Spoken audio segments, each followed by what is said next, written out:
Avec le régime d'austérité du gouvernement de Philippe Couillard, plusieurs secteurs du domaine public sont touchés. D'ailleurs, plusieurs manifestations ont eu lieu pour dénoncer ce régime et il y en aura d'autres. Des personnes et des organismes se tournent donc vers la CSN pour les aider. Pour en parler, je reçois le président du Conseil central des syndicats nationaux du Saguenay-Lac-Saint-Jean, Ange-Albert Cotenoir. Bonjour, M. Cotenoir. Bonjour. Donc, tout d'abord, qu'est-ce que précisément la CSN? CSN signifie Confédération des syndicats nationaux.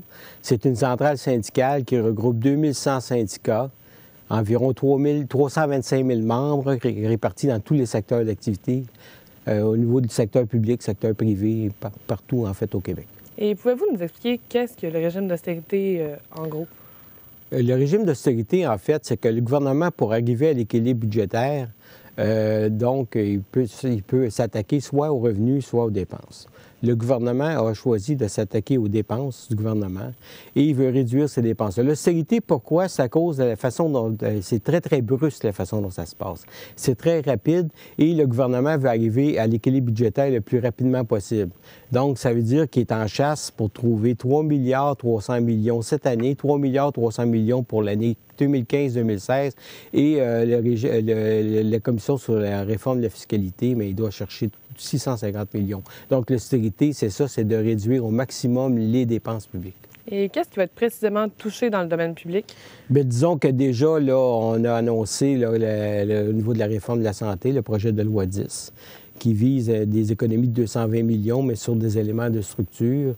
Il y a également le projet de loi 15 qui porte la gouvernance en termes de renouvellement ou non-renouvellement de la main-d'œuvre dans le secteur public. Ça peut être également des coupures qu'on va trouver un peu partout dans toutes sortes de domaines, comme par exemple au niveau de la gouvernance publique, par exemple par rapport à la conférence régionale des élus, les centres locaux d'emploi, les centres locaux de développement, ainsi que toutes sortes d'organismes gouvernementaux qui souvent étaient là pour offrir des services à la population.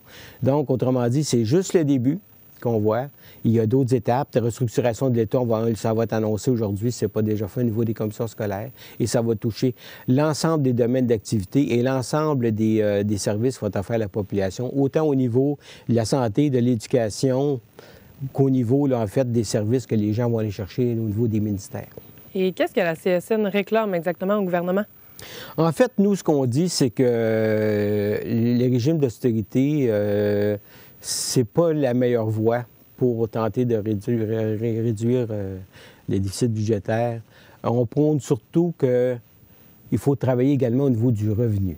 Au niveau du revenu, ça veut dire quoi? Ça veut dire de mettre en place des véritables politiques de logiciels manufacturiers ou encore d'autres mesures qui vont permettre d'accroître le revenu de l'État. Puis quand on parle d'accroître le revenu de l'État, on en parle par rapport à ce qu'on pourrait appeler le dynamisme économique.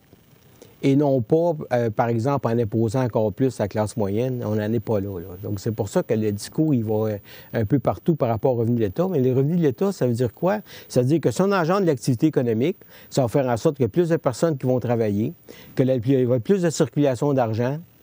Et par conséquent, l'État va encaisser en termes de plus d'impôts vont être payés par des gens, ayant plus de monde qui vont travailler dans des meilleures conditions, au niveau également de plus d'entreprises. Parce qu'il faut savoir aussi que le gouvernement, quand il coupe, il nuit à la prospérité économique. C'est d'ailleurs un prix Nobel d'économie, Joseph Stiglitz, qui l'a clairement signifié, à l'effet que l'austérité, c'est aberrant de couper là-dedans.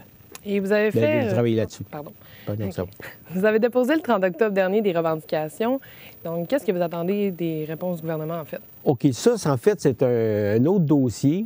C'est au niveau des négociations du secteur public.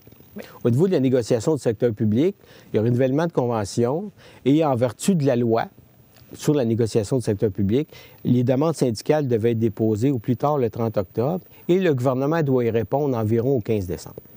Okay.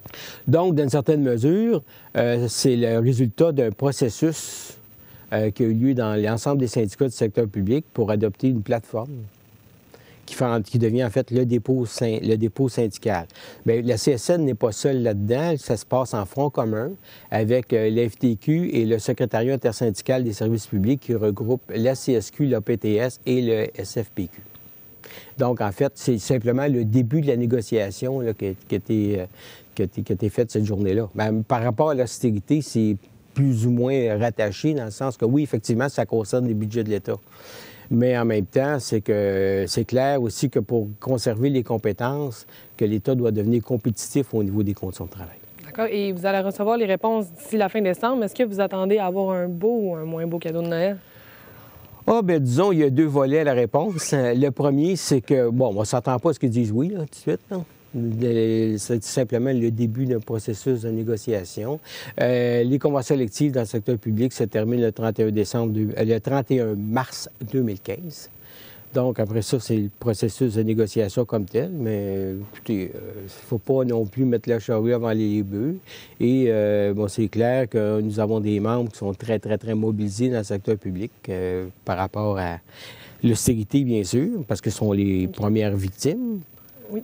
C'est eux autres qui ont à gérer ça, qui ont à livrer les services quotidiennement. Puis en même temps, ils se retrouvent dans une situation où ils n'ont pas l'impression que le gouvernement les respecte véritablement. Donc, ça risque d'ajouter un ingrédient intéressant.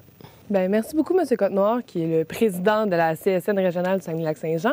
Ça fait plaisir. Tant qu'à nous, au revoir.